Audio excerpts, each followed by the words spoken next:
Ladies and gentlemen, good afternoon, good evening, shalom, shanti, and peace with each and every one of you. Assalamu alaikum. Such a pleasure to be back on the One Love podcast. And this evening, we are very fortunate to have as our special guest Raz, the musician. His name really is Razeem, not Ali.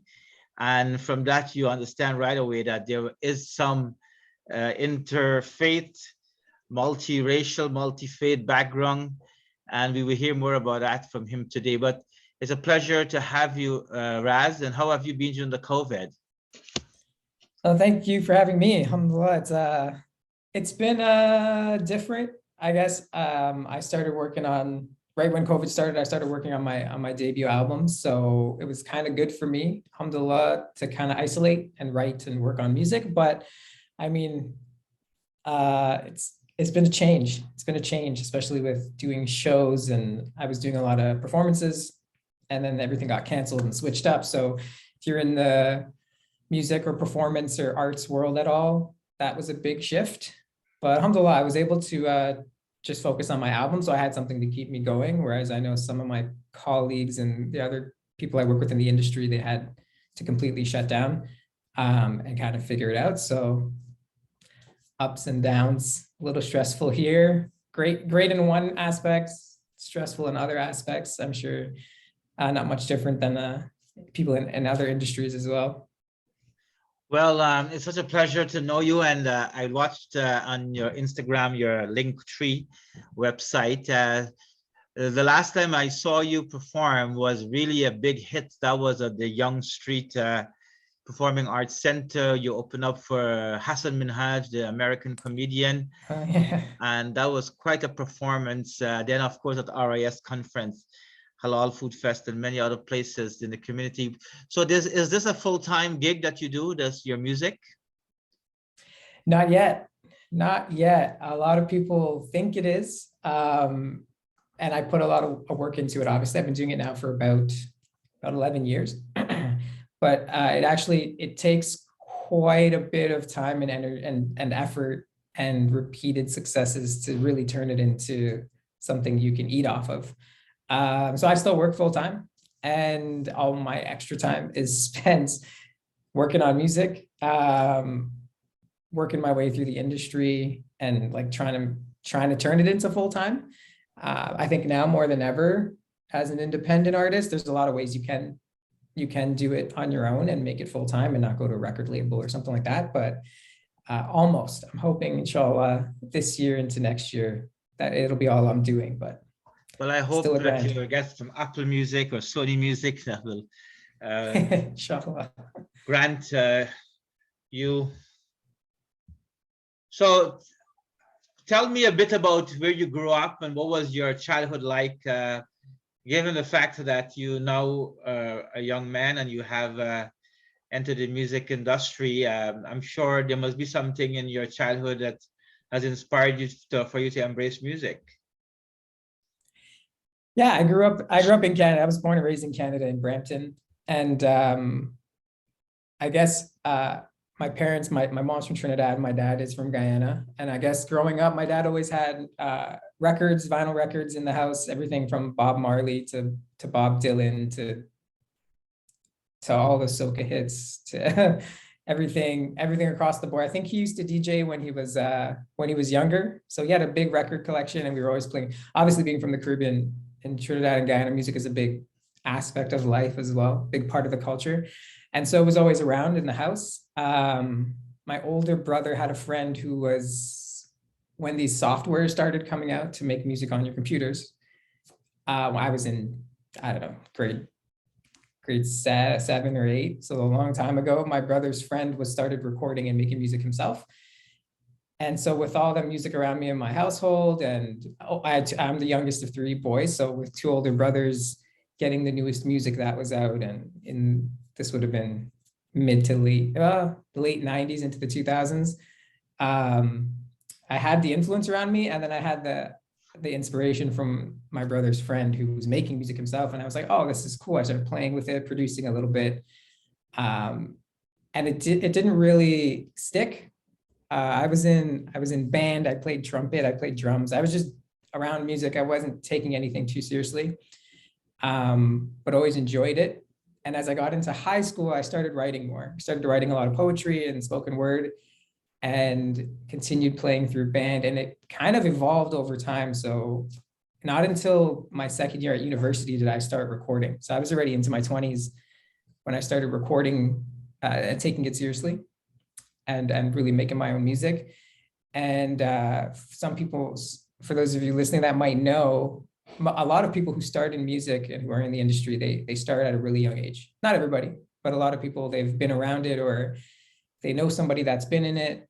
And so they were exposed at a really young age. And especially if you do anything in hip hop, or I guess, in hip hop or rock music, a lot of these people have been playing guitar, or they've been writing, or they've been rapping, or they've been singing since they were like 6, 7. The producer I work with a lot, he's been drumming since he was 4.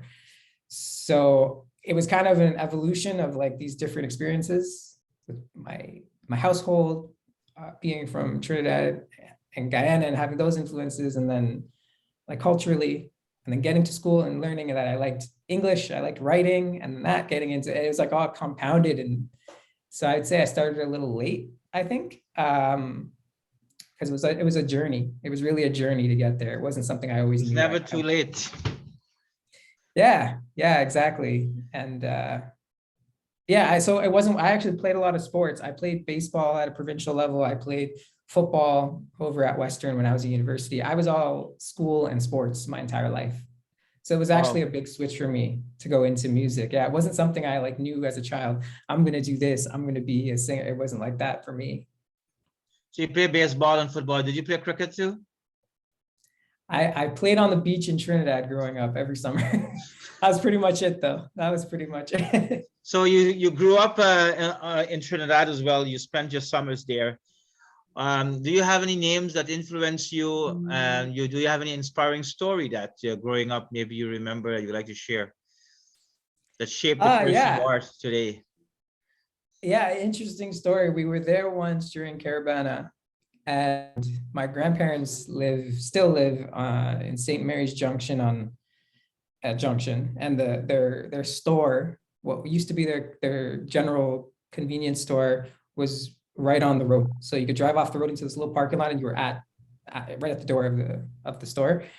And so the parade came down in front of and into the junction, and it was passing by, and they stopped in the middle and took over the intersection. And I spent about a year or 2 in Trinidad when I was really young. I must have been like 5 or 6, I don't know, maybe. And they stopped in front, and they were beating the tassa and jumping and dancing and whatever. And this guy pulled the tassa and band, I guess, when I think there was a guy on a steel pan just in the back of a pickup truck, pulled up in front of the store and started playing their music and stuff.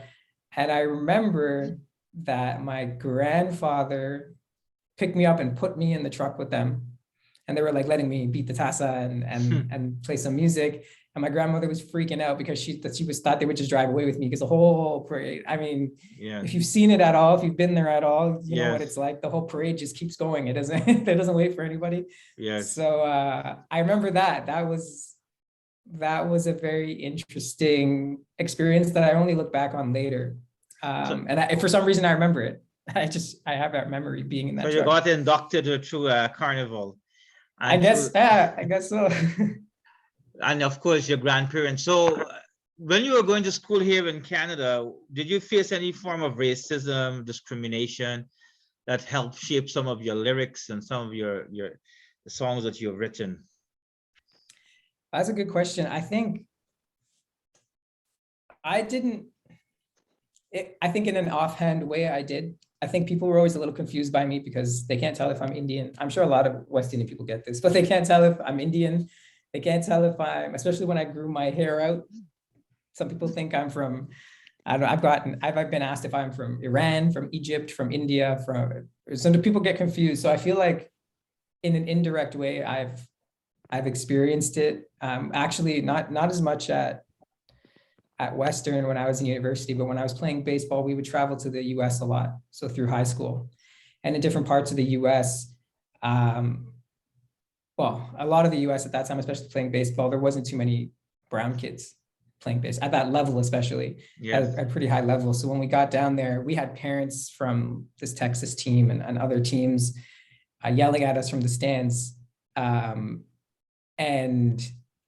saying very racist things to like 14, 15, 16-year-olds. That was probably the most I experienced it directly. At Western, it was interesting because it's a bubble in London around the school. The school has a huge amount of international students. But when you leave that bubble, as much as there's a lot of different cultures and ethnicities there, there was a few times out in London where it was pretty obvious. Like I walked into a store once and the clerk came directly to me, and I was with another friend who was white, came directly to me and said, "Oh, just so you know, the discount rack's at the back of the store." Like My things like gosh. that. Yeah, things like that. I remember walking through the mall, and I mean, we're at Western, right? When it's in the summer and school's not running, the town is dead. Like the main area is dead. So it was always shocking to me. We would walk through the mall, me and a couple of my friends, all not white, brown, black, whatever it may have been. And I distinctly remember as we walked by these elderly women, they started holding their purses and like scowling at us. So things like that, where it wasn't, I'm not always directly at me. I wouldn't say it was anything severe, but I just got enough of it. And then people around me, I would say I definitely witnessed some very racist things happen to people around me. Not just at school at Western, but in Brampton. Obviously when I was traveling the US and stuff, but I think I kind of drew on those aspects. Like I witnessed that, and I knew, like, subhanAllah, I think I don't want to say protected, but I had a different experience. I think Right. Allah gave me a different experience because I've always kind of been in between. Like I'm half Trini, I'm half Guyanese. I played baseball and I played football, and there's like no West Indian people, to be honest with you. When I was playing, there was no West Indian people other than me and Yeah. my brother playing football. And so we hung out with a lot of athletes Yeah. who, to be honest, in football and baseball, a lot of the best athletes are Black. So we had a lot of friends who were Black or from an ethnic background. But then in school, in high school, I was in a lot of leadership programs, and I liked school. Like I liked academia. Alhamdulillah, I was blessed enough to do well in it. And interestingly enough, a lot of those kids who do well are brown or white, right? For the Right. socioeconomic. And so I was kind of in between all these things, and I think I drew on Well, experiencing that. you have stood up against Islamophobia. I mean, with the Quebec Mosque massacre coming up at the end of the month, we remember that. And your music, you have ingrained into it the faith and Islamic terms and Islamic parlances. Do you think your music has helped some of the Muslims who have faced Islamophobia to either heal or to just to find the courage and the strength to stand up against this evil? I mean, I hope so, inshallah. That's always a part of my plan. A big thing for me has always been, I think a lot of youth, especially when I was really young and as I grew up, we're fighting as Muslims and being born and raised in Canada. We're fighting between like different identities. You're Muslim, I'm West Indian, so I'm not Indian, but I grew up in Brampton where the population is heavily Indian and West Indian, and then you're trying to be Muslim and you're trying to be in that school system, in the public system, trying to hold on to your Islam and all of those. And then there's this Islamophobia that comes down on top of all that, that almost makes it easier to just not hold on to your Islam, right? And to not continue to fight to be Muslim. And I think I try to ingrain that in my music. My whole thing is I don't feel like I need to say, I don't need to make music specifically for Muslims, Right. and say specifically whatever Arabic words and Islamic concepts. Islamic is like direct Islamic references. I feel like what I've been trying to do is take what we know as Islam as a way of life versus just a religion and a checklist, and ingrain those concepts into my music where it's kind of universal, if that makes sense. So you could hear it, and if you're Muslim, you're definitely going to understand everything I'm saying. And if you're not, you can still take something from it. So I hope in that, inshallah, people somebody's picked something up. I think I've gotten some, you asked me if I think it's helped anybody. I have had, alhamdulillah, quite a few conversations from different people, like someone not Muslim who came up to me and said, this lyric here, what did that mean to you? Because it made me feel this way. And then I've had a Muslim kid come up to me after a show, and I have a line in one of my songs that says, you poured a couple shots, but I'm the only one that's sober. And he didn't hear the full line, but he was like, hey, in your song, he pulled me aside as I got off the stage and said, he's like, hey, in your song, did you talk about like drinking shots of alcohol? And it was at Fast and the Six. So it was mostly a Muslim event. And I thought that was so fascinating. So I explained to him, I was like, no, Fast and the Six, Nathan Phillips Square, yeah. Yeah, I was at the Nathan Phillips Square show. So it was interesting because I explained it to him, but it was interesting because I could tell I had friends like him, and I know people like him where I could kind of tell that he connected with it because he may have been struggling with something. Right. And then, so to me, that's what really motivates me to do what I'm doing is the lyrics really, and being able to access people that way. And it's beautiful. I mean, when your lyrics resonate with and reflects in someone's life, I mean, that's the whole purpose of the art, right? And you have those recollections. Now, what was your main challenge at university, and how did you overcome it?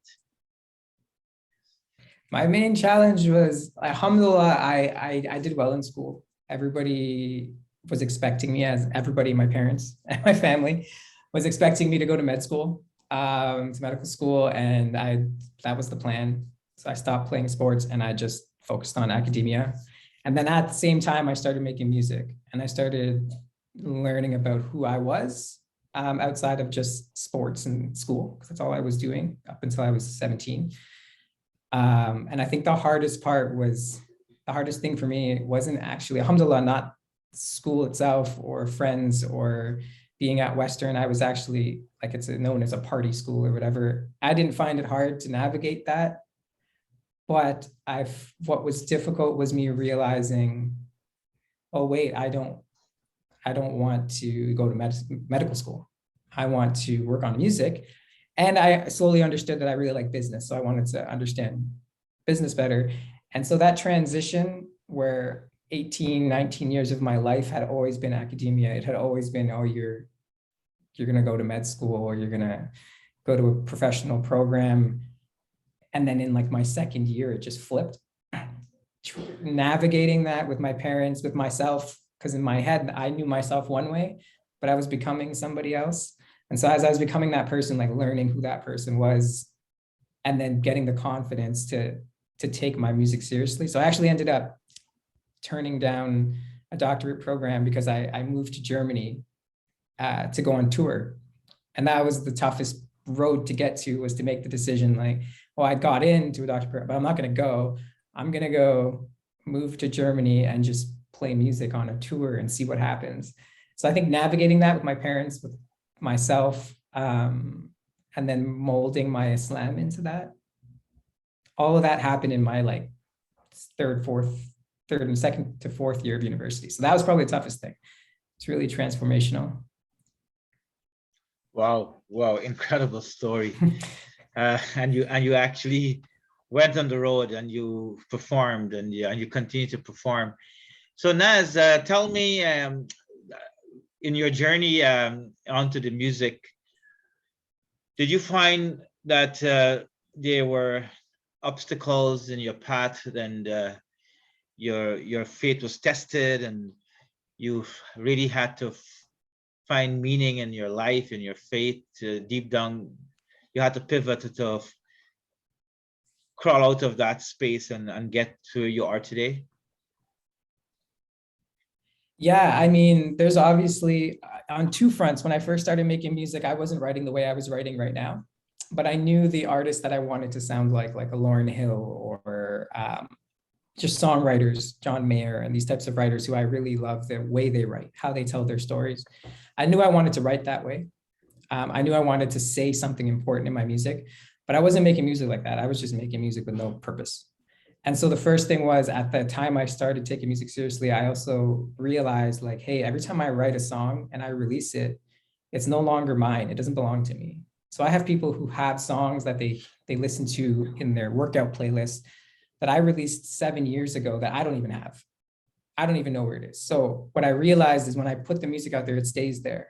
It doesn't go away. It's always going to be there. So I want to make sure what I'm saying, I don't regret anything that I put out that that's going to stay there, because it's going to impact somebody. It's going to impact me in my conversation with Allah, inshallah. So I think that was an area where I started to learn more about Islam and take it seriously myself for myself during university. And it changed the way I wrote my music. And then the other side of it is the stigma and the different opinions around music in Islam. So I spent years, it's still in my head, but I spent years, probably the first 5 years, the first half of my career, struggling with that and kind of fighting that in my head and trying to learn about the different opinions and the hadith and everything I could.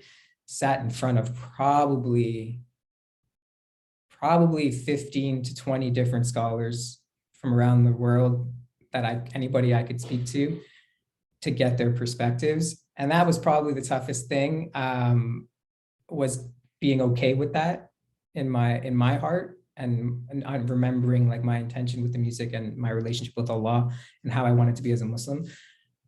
In the industry itself, I think that process doing that made me more firm in my stance of how I want to make my music. I think the tough thing being in the industry is the type of places you might be booked to perform, the type of people you might meet, don't necessarily align always with my values as a Muslim. And so fighting that and trying to find your place, because the stuff that is definitely haram in music is the easiest to access. It's the easiest way to get success. To be quite honest, at 10 years in, I can say that confidently. I could make music a certain way and likely have a lot of success. And I think that's the battle, is like, this record label wants you, or this thing, like this record label in Europe wanted to work with me, but they wanted club songs, club hits, and kind of navigating that.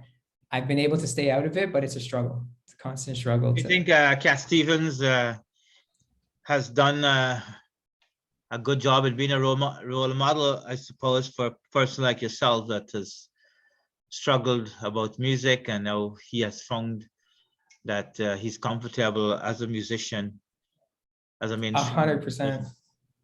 Yeah, 100%. When I first started, there wasn't too many Muslims doing it at a very international, like high level. There was Isam Bashiri from Outlandish, the singer from Outlandish, who's at Riz every year. And he actually he actually took me under his wing. He's a mentor of mine. He's a good friend of mine now. And he was the only mentor I had. And so he helped me navigate. He was definitely my biggest inspiration. And he is mentored and has learned from Cat Stevens, like Yusuf. Right. So alhamdulillah, I was able to get that. I worked on a song that ended up going to Yusuf Islam. And then before his book came out, Why I Still Carry My Guitar. Yes. Isam actually sent me his book. And yeah, it was one of those things that helped me settle my heart a little bit in terms of Islam and music. Because yeah, he's the biggest.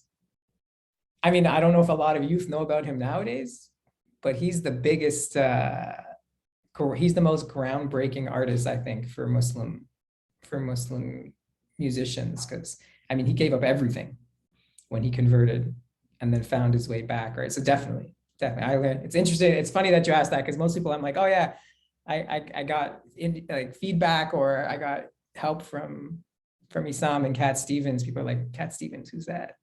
Yes. But he's huge. He's a very big influence. Of course, we grew up with his music, and I remember at RIS, I was hosting the speakers at the CN Tower for lunch through the Canadian Council of Imams, and I said to him, I wanted to get tickets to see you at Massey Hall, and he goes, man, I hope that you won't be there.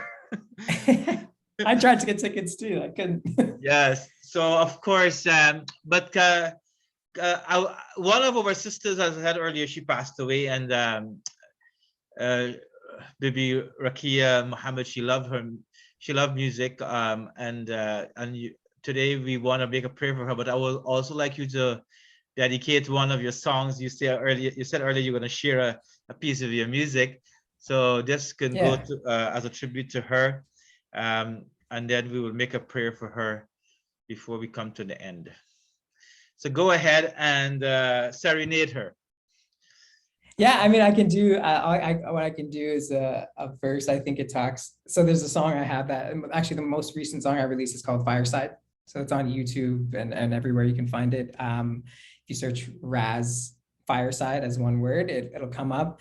And the song is actually about focusing on the moment, not being too, not dwelling on your past and your mistakes and not being stuck in your past and not worrying too much about the future. I think we tend to be anxious about the future and then we're upset about the past a lot. And so I think it's kind of fitting to dedicate to her because it's about like cherishing where we are right now, the people around you in that moment. So I can do the first verse of that. How does that sound? Great. Yeah? Okay. Another line in the saying gone, replay a sad song, replay the day in every way, and was it that wrong? And when that moment's gone, can you get it back? I had to live to learn it, I'm gonna start this again. Another line in the saying gone, replay a sad song, replay the day in every way, and was it that wrong? And when that moment's gone, can you get it back? I had to live to learn it, I promise it's a fact. I never cherished it, I never treasured that. I held the jewel, got attached in the moments past. What happens when it's gone? What happens when it's stolen? I've learned they always take from you all of the things you holding, all of the things you showed them, all of the things you owe them, keeping your dreams out of sight and fighting alone and dreaming big. Don't forget about the little, all the power that you give and remember to give a little. I'm blinded by the lights and fighting through late nights, staring at the stars, praying for what's right, trying to write a history, a mystery that might reveal that moment's past, dark in life. Wow. Yeah. She is smiling in heaven. And her sister is with us here, so I'm sure she appreciates that. Inshallah. So your life story is incredible. I mean, who would think that a Guyanese Trinidadian boy growing up in Brampton would be an athlete and enter academia to become a doctor and then turn to music and travel to Europe, travel across Canada, United States, and you're now on the charts. Tell me, do you have any future projects? I'm sure you have some songs in your archives are waiting to release, but give us a little glimpse of some future projects that you're onto. Yeah, I just last week finished my debut album. So inshallah, that's going to come out this year. It's being wrapped up this coming Friday. And so I'll start to post on my social media. My Instagram is at razmusic.co, and I'll be posting on everything about that. But it's been a long time. I think I've released 6 or 7 songs now, and I'm starting to get it together. We're going to be pitching it to record labels and distribution and trying to take it to the next level. So yeah, that's the focus this year. The first album, inshallah. And what about your humanitarian work and your association with humanitarian charities? I know you've done some of that. Do you have anything in particular that's close to your heart? Any cause that your music, you use your music as a platform to promote?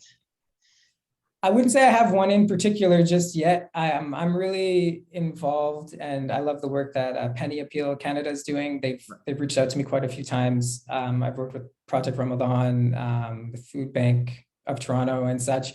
But I guess being Muslim and making music and charity being combined with both, obviously in Islam, and then with music, they often go hand in hand with performances or using your social media platform to help with causes. I go wherever I think could use my help, or if anybody who asks. So I wouldn't say I'm attached to anyone in particular, but I've started to do a lot. I think I do the most consistent work with like Penny Appeal and anything they work on.